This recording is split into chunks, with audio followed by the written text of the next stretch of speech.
PKS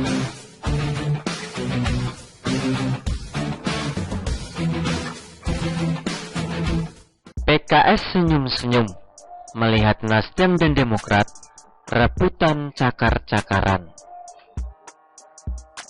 Sepertinya tidak berlebihan bila menghadapi pemilu tahun 2024 nanti. Partai Keadilan Sejahtera (PKS) bisa dikatakan adalah partai yang tersantai, tidak gelisah, tidak ribet kesana kemari, juga tidak terlihat punya keinginan macam-macam. Woles.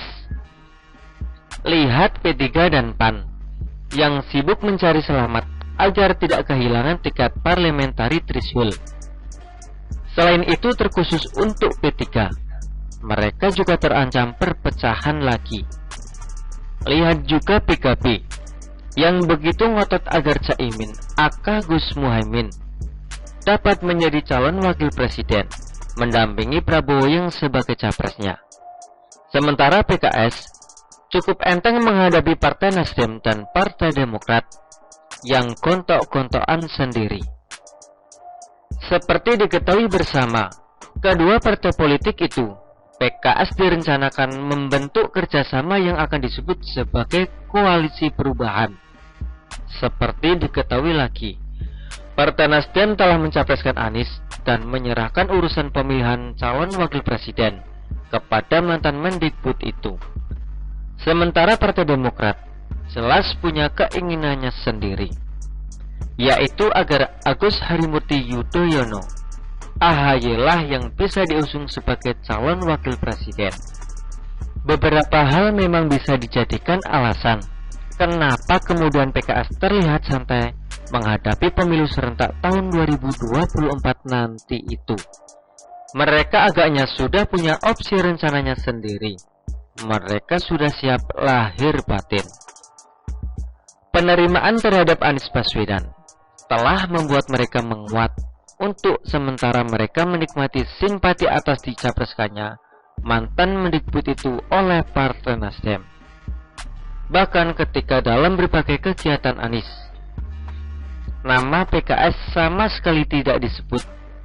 Arena biasanya Nasdem partainya, Anies presidennya, menghadapi dua calon rekannya yang ribut sendiri.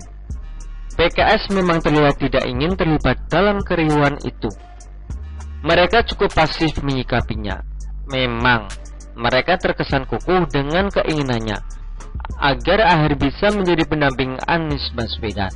Namun mereka tentu sangat sadar bahwa kengototan mereka itu akan sangat mudah untuk dipatahkan oleh Nasdem maupun Demokrat. Secara elektabilitas, Aher sangatlah lemah.